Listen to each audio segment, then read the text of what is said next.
फातिमा की रानी माँ, प्रभु यीशु की माँ, आसरा तू ही है माँ।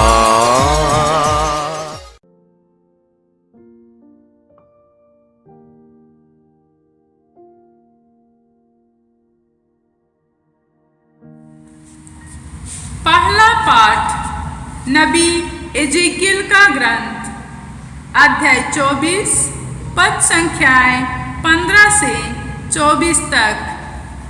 प्रभु की वाणी मुझे यह कहती हुई सुनाई दी, मनुष्य के पुत्र, तुम जिसे प्यार करते हो, मैं उसे आकस्मिक मृत्यु द्वारा तुमसे अलग कर दूंगा, किंतु तुम ना तो शोक मनाओ, ना विलाप करो और ना रो।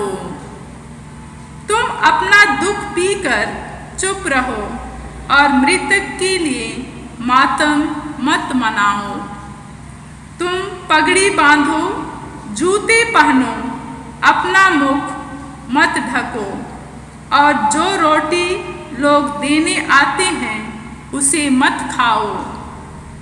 मैं प्रातः लोगों को संबोधित किया और उसी शाम को मेरी पत्नी चल बसी। तुम्हारे दूसरे दिन जो मुझसे कहा गया था, मैंने वही किया। लोगों ने मुझसे कहा, हमें बताइए कि हमारे लिए आपके आचरण का क्या अर्थ है। मैंने उत्तर दिया, प्रभु ने मुझसे यह कहा, इस्राएलियों से कहो, यह प्रभु की वाणी है, मैं अपने मंदिर को अपवित्र कर दूंगा जो तुम्हारे घमंड का कारण है। वह तुम्हारी आँखों की ज्योति और तुम्हारी आत्माओं का आनंद है। मैंने तुम्हारे पुत्र पुत्रियां जिन्हें तुम छोड़ गए हो, तलवार के घाट उतार दिए जाएंगे। तब तुम लोगों को वही करना होगा जो मैंने किया। तुम अपना मुख मत ढको और लोग जो रोटी तुम्हें देने आते हैं उसे मत खाओ। अपनी पगड़ी बांधे रखो और अपने जूते पहने रहो। तुम शोक नहीं मनाओ और नहीं रोओ। तुम अपने पापों के कारण गल जाओगे और एक दूसरे के सामने कराहते रहोगे। एजेकियल तुम्हारे लिए एक चिन्ह है। उसने जैसा किया तुम लोग ऐसा ही करोगे। उस समय तुम जान जाओगे कि मैं प्रभु ईश्वर हूँ। यह प्रभु की वाणी है। भजन अनुवाक्य। तुम लोगों ने अपने सृष्टिकर्ता ईश्वर को भुला दिया। जिस चट्टान से तुम्हारी उत्पत्ति हुई है उसे तुम भूल गए। तुमने अपने सृष्टिकर्ता ईश्वर को भुला दिया। ईश्वर ने यह सब देखा और क्रुद्ध होकर अपने पुत्र पुत्रियों को त्याग दिया। अनुवाक्य। तुम लोगों ने अपने सृष्टिकर्ता ईश्वर को भुला दिया। उसने कहा, मैं उनसे मुख फेर लूँगा और यह देखूँगा कि उनका क्या होगा, क्योंकि यह एक दुष्ट पीढ़ी है, यह एक विश्वासघाती संतति है। अनुवाक्य। तुम लोगों ने अपने सृष्टिकर्ता ईश्वर को भुला दिया, ऐसे देवताओं को मानकर जो ईश्वर नहीं है उन्होंने चिढ़ाया। तुच्छ देव मूर्तियों की पूजा कर उन्होंने मेरा अनादर किया। इसलिए मैं ऐसे लोगों द्वारा उन्हें चिढ़ाऊंगा जो मेरी प्रजा नहीं है। मैं एक तुच्छ राष्ट्र द्वारा उनका अनादर करूंगा। जय घोष। हालेलुया। धन्य है वे जो अपने को दीनहीन समझते हैं, स्वर्ग राज्य उन्हीं का है। हालेलुया। प्रभु आप लोगों के साथ हो और आपके साथ भी। संत मत्ती के अनुसार पवित्र सुसमाचार। प्रभु की जय। अध्याय 19 पद संख्या 16 से 22 तक। एक मनुष्य ने यीशु के पास आकर कहा, गुरुवर, अनंत जीवन प्राप्त करने के लिए मैं कौन सा भला कार्य करूं? यीशु ने उत्तर दिया, भले के विषय में मुझसे क्यों पूछते हो? एक ही तो भला है। यदि तुम जीवन में प्रवेश करना चाहते हो तो आज्ञाओं का पालन करो। उसने पूछा, कौन सी आज्ञाएं? यीशु ने कहा, हत्या मत करो, व्यभिचार मत करो, चोरी मत करो, झूठी गवाही मत दो, अपने माता पिता का आदर करो और अपने पड़ोसी को अपने समान प्यार करो। नवयुवक ने उनसे कहा, मैंने इन सब का पालन किया है, मुझ में किस बात की कमी है? यीशु ने उसे उत्तर दिया, यदि तुम पूर्ण होना चाहते हो तो जाओ, अपनी सारी संपत्ति बेचकर गरीबों को दे दो और स्वर्ग में तुम्हारे लिए पूंजी रखी रहेगी। तब आकर मेरा अनुसरण करो। यह सुनकर वह नवयुवक बहुत उदास हो गया और चला गया, क्योंकि वह बहुत धनी था। यह प्रभु यीशु का परम पवित्र सुसमाचार है। जय यीशु। आज के सुसमाचार में हमने सुना कि एक धनी युवक यीशु के पास आया। वो अनंत जीवन प्राप्त करना चाहता था और उसके लिए कुछ भला कार्य भी करना चाहता था। तो यीशु ने उससे कहा, आज्ञाओं का पालन करो। और उसने यीशु से पूछा, कौन सी आज्ञाएं? तो यीशु ने उसको 6 आज्ञाओं के बारे में बताया और वास्तव में वह उन आज्ञाओं का पालन करता था। तब यीशु ने उससे कहा, यदि तुम पूर्ण हो जाना चाहते हो तो जाओ और सारी संपत्ति बेचकर गरीबों के बीच में बांट दो, तब आकर मेरा अनुसरण करो। वो सुनकर के वह युवक बहुत उदास हो गया। वो पैसा छोड़ना नहीं चाहता था। उसका ईश्वर धन पैसा था और वह बहुत उदास होकर चला गया। तब यीशु ने अपने पास वालों को बताया, धनियों के लिए स्वर्ग के राज्य में प्रवेश करना बहुत कठिन है।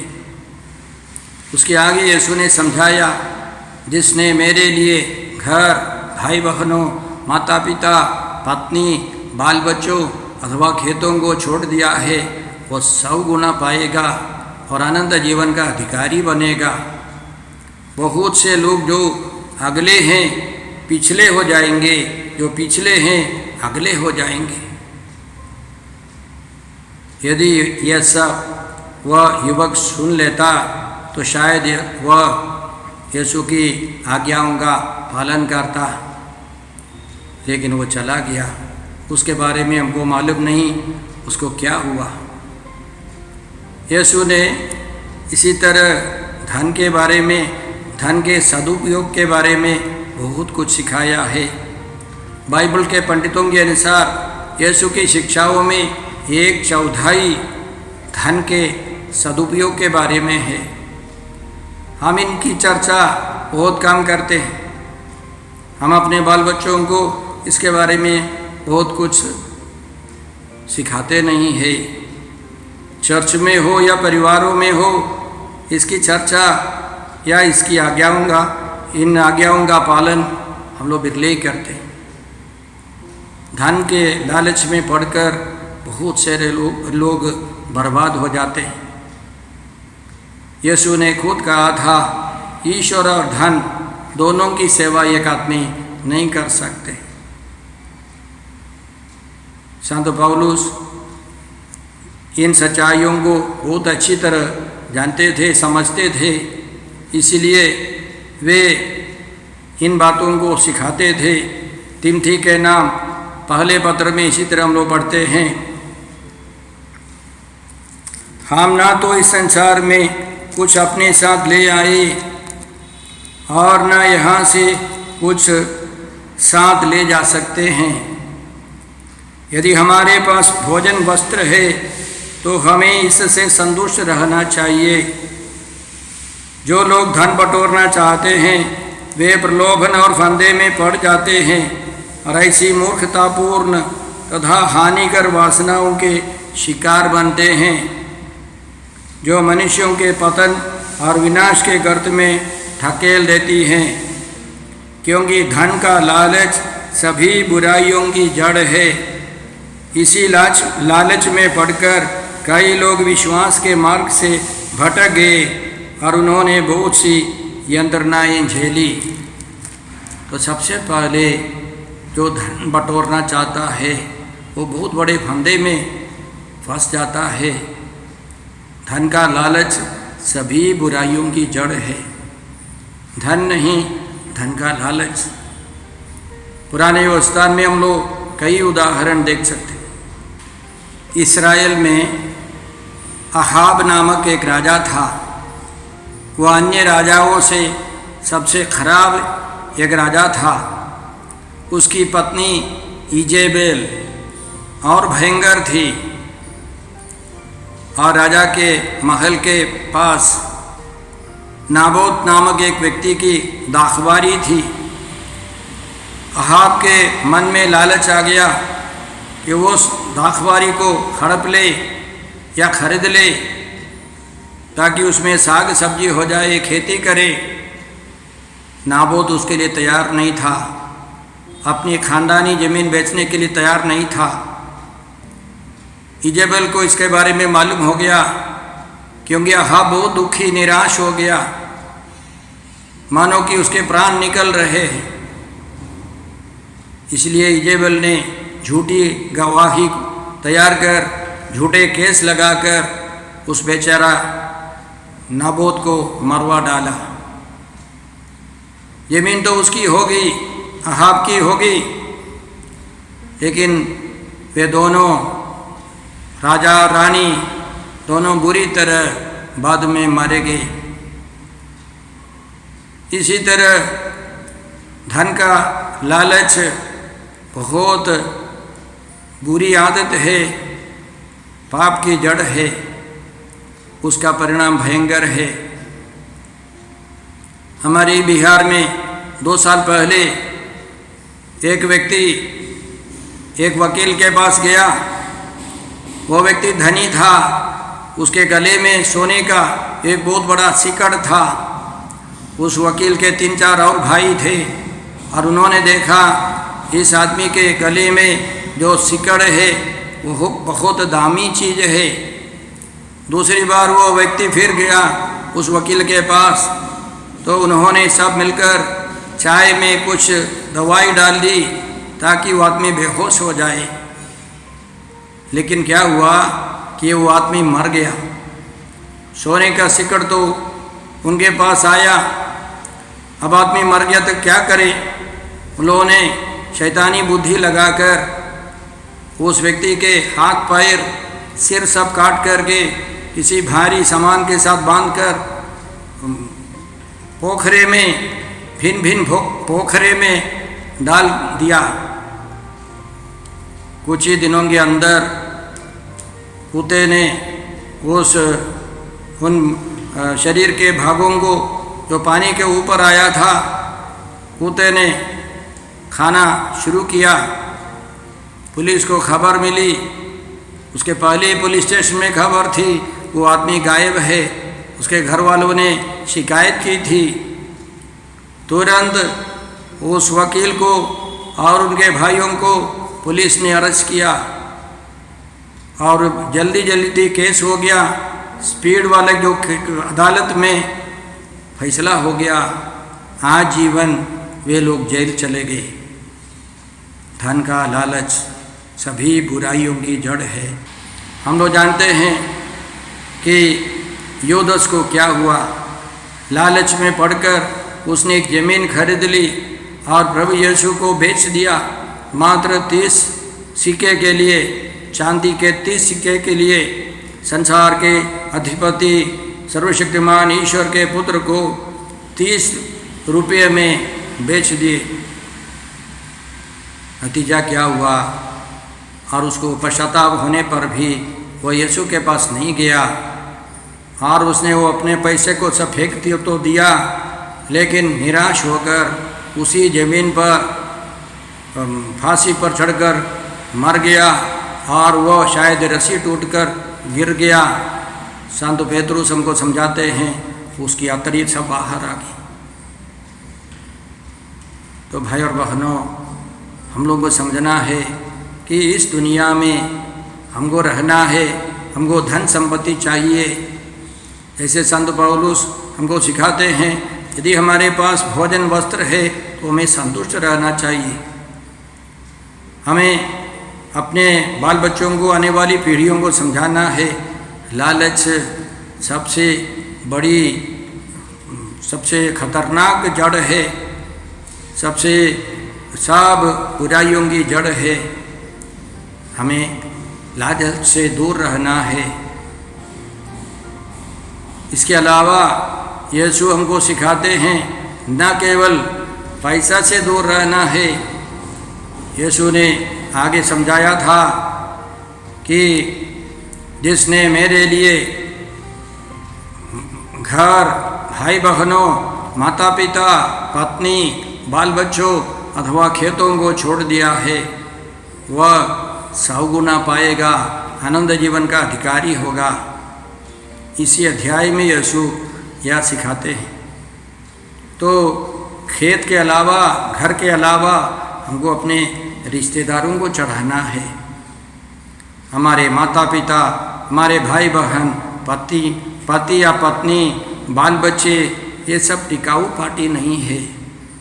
पहले पाठ में हम लोगों ने सुना कि नबी यजकियल की पत्नी मर गई और वे ईश्वर की आज्ञा के अनुसार वे मातम दुखी नहीं रहे, रोते विलाप करते हुए नहीं रहे।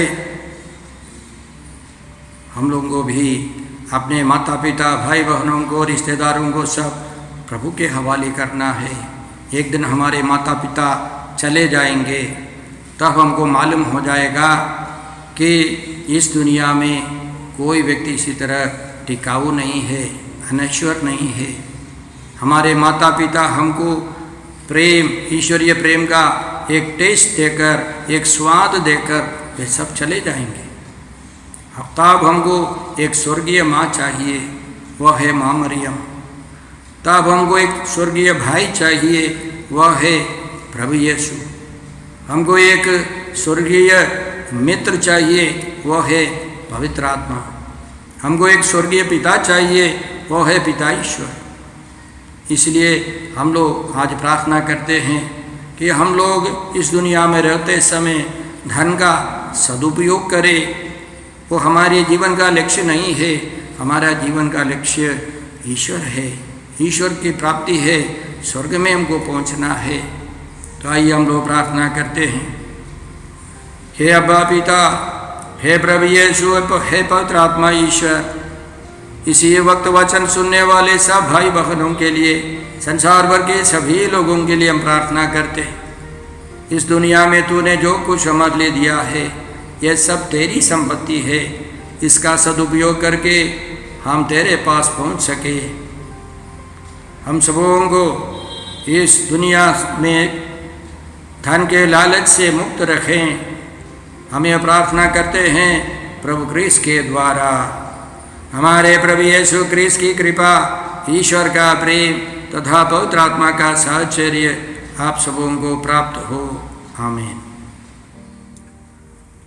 क्रिस्त में प्रिय भाई और बहनों, पिछले 2 महीने से हम लोग इस चैनल के माध्यम से मिसा के दैनिक पाठ एवं छोटा सा उपदेश प्रस्तुत करते आ रहे हैं। आप लोगों की उदारता से 1000 से ज़्यादा लोगों ने इस चैनल को सब्सक्राइब किया है। आप सबों को प्रभु यीशु भरपूर आशीष देंगे। आप कृपया यहाँ के कार्यक्रम लाइक करें, शेयर करें और बेल आइकन दबाकर हमें सूचित करें ताकि यहाँ की सारी वीडियोस आपको मिलती रहेंगी। आप अन्य लोगों को भी प्रेरणा दें ताकि वे भी इस चैनल को सब्सक्राइब करें।